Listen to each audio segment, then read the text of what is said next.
Good morning. My name is Roger Lanier. I'm a captain with the Moscow Police Department. I'm in charge of the Operations Division. And today is December 12th, Monday, and I want to give you an update on the King Road homicide investigations, at least the information that we have to this point. Over the weekend, investigators still continued to sort through numerous tips, calls, and online tips in regard to this investigation. There's been a lot of questions about the white car that we've been interested in. We're looking for that car because we believe through our investigation that that car was in the area during the time of the murders, and we also believe that the occupant or occupants may have seen something. They may not know they have seen something.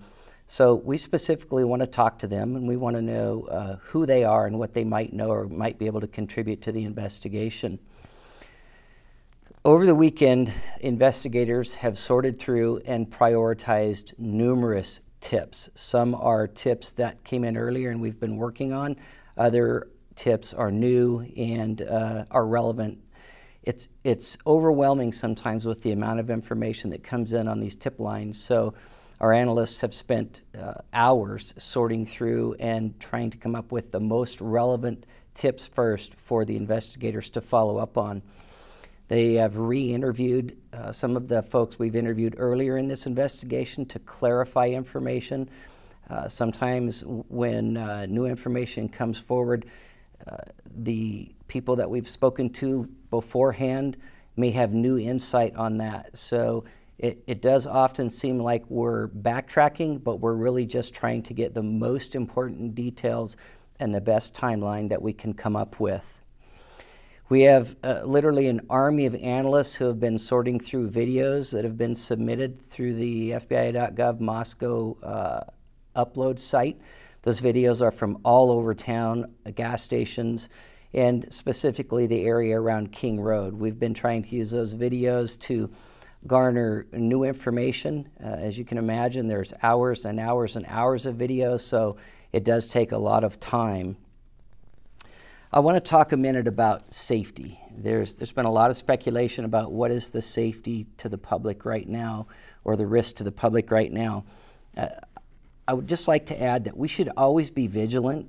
Certainly we should be vigilant now, but we should make that a way of life for us. We should always be walking with our head up, sticking to lighted paths, and walking in groups if we can.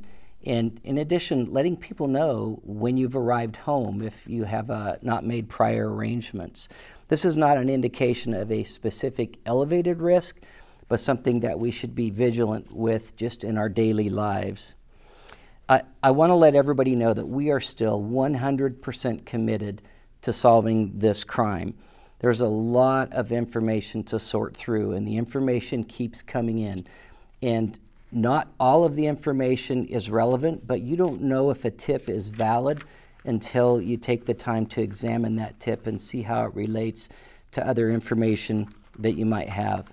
We have teams in Moscow, Salt Lake City, and in Virginia, as well as other locations across the country. And we're prepared to do interviews and follow up on information at any point, anywhere. The ISP and FBI investigators, along with the Moscow Police Department investigators, includes dozens of analysts, tip line operators, and others, and they're working around the clock 7 days a week to sort through the volumes of information. MPD has detectives, support personnel, and a communications team to try to keep everything together, but it is still a daunting task.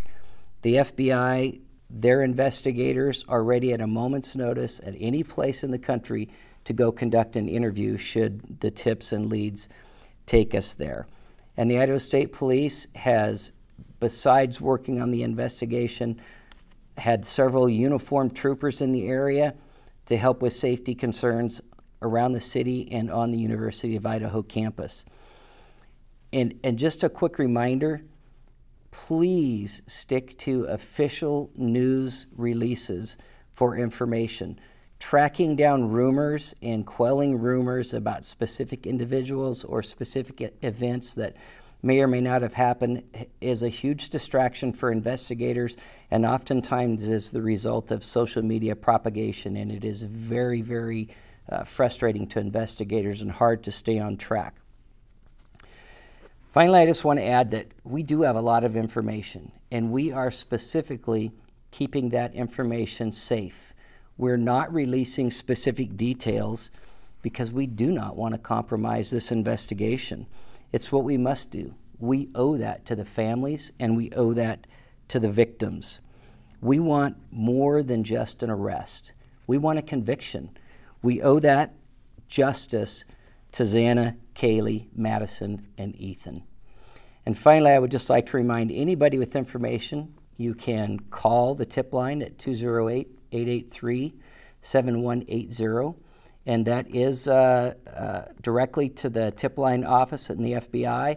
There's been some frustration about having to wade through the tip line, but remember, this is not the only investigation in the country, so please be patient. We want that information.